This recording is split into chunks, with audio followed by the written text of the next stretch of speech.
Welcome to the American Institute of Healthcare Professionals videogram on Last Rites. And this video is tuned for individuals in pastoral thanatology, chaplaincy, those in our Christian counseling program, and those also in our Christian grief program, in particular GC 600, when we look at Christianity and dying. And Last Rites plays a key role in the final temporal moments of our life on earth. And not only serves as a way to console ourselves spiritually, but it also does, in some extraordinary cases, have physical healings in itself.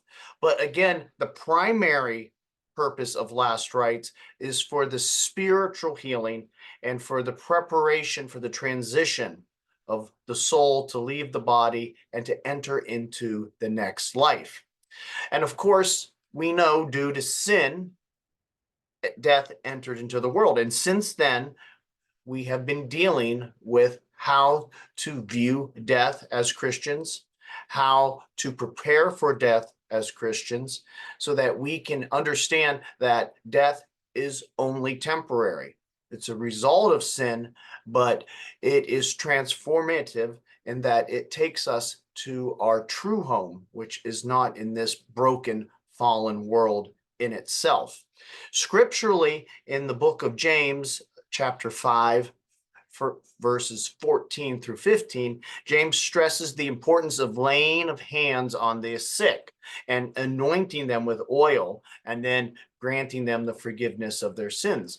And these ideas are all incorporated into what is referred to as Last Rites. It's a series of rituals and ceremonies that have accumulated over the years that possesses three key elements, especially within Catholicism and Orthodoxy.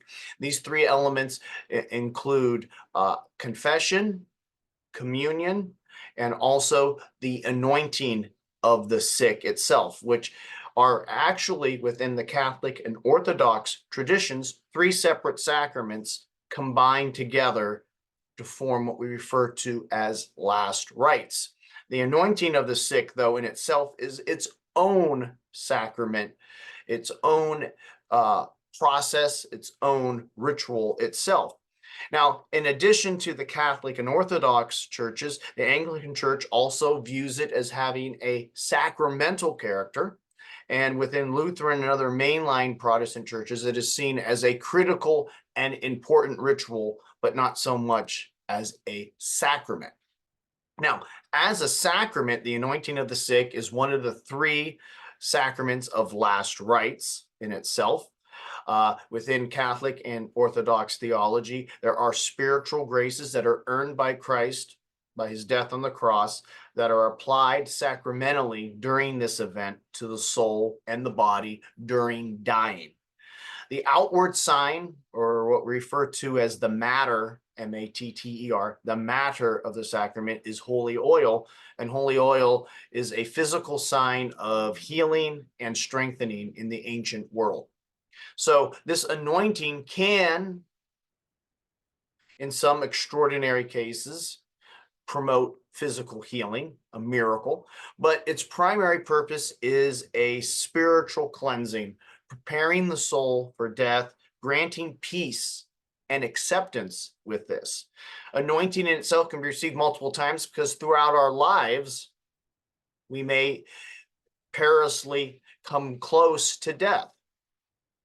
It can also be received communally during services of wartime before a major battle. And throughout the year, in the East especially, anointing is common throughout the year, although it might not be the anointing of the sick itself. It might just be a anointing for physical healing and spiritual healing in itself. You do not have to necessarily be conscious to receive the anointing of the sick. If you are a Catholic or a Christian who wishes to receive these, it's important within your various wills and testaments, your living wills especially, or your list that you have for your providers, your medical providers, to know that you, if are unconscious, want to receive anointing of the sick. So you can be unconscious, or you can be conscious before surgery and a major surgery, a potentially life-threatening surgery, and also receive this prior to death, prior to the surgery itself. Now, Christ heals in many ways. And one of the biggest questions is when bad things happen, or if a loved one's dying, why would not Christ heal? Why would not the anointing of the sick always heal? And Christ, I don't believe, ever promised that he would heal us in everything that we do. We live in a broken world. He did promise to take every step of the way with us, to help us carry our crosses. Many of his miracles were done for purposes to propagate the faith, to prove his divinity to others. It was not an expectation or a new standard that we as Christians are going to be healed of every disease or illness that comes our way. In fact, it's quite the opposite. Christ teaches us instead to carry our cross, to carry our sufferings. What helps us, though, is the anointing of the sick to spiritually strengthen us to accept those crosses, to accept the disease, to accept the fact that death is coming, and to find comfort in it. And that's what we refer to as a happy death in Christianity, quote unquote, a happy death. So within a happy death, it could be implied that we are praying for a painless death, and we should definitely pray for God to give us a calm and painless transition. We all would love that. And it is something that we should strive to pray for. But when it doesn't occur for some, it does not mean that it is not a happy death within Christian theology. What a happy death is the ability for the final sufferings to transform us and to play a pivotal role in allowing us to prepare for the next world and to shed the sin of this world, to shed the temporal world and the broken matter that we possess, so that we can be later transformed spiritually and later receive our glorified body.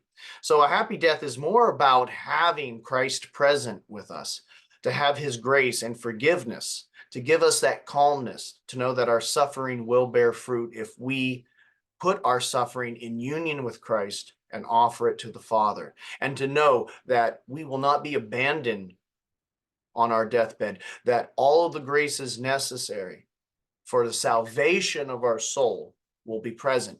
And that's what a happy death is, and that's what the anointing of the sick and the collection of the last rites gives to the particular Christian. We offer here at AIHCP a Christian counseling and pastoral thanatology certification. We also have a Christian grief counseling for those who are already certified as grief counselors. There's our Christian counseling link, as well as our pastoral thanatology link. Our number is 330-652-7776, and our email is info@aihcp.org. Again, I think it's very important for us who are within the study of pastoral thanatology and Christian counseling and Christian grief to understand the importance of these ceremonies, rituals, or sacraments, whatever way you may view them from your particular Christian denomination, and how important it is for us to be an advocate for individuals to make sure that they receive the spiritual care that they need in their final moments of life. I'd like to thank you for listening, and have a good day.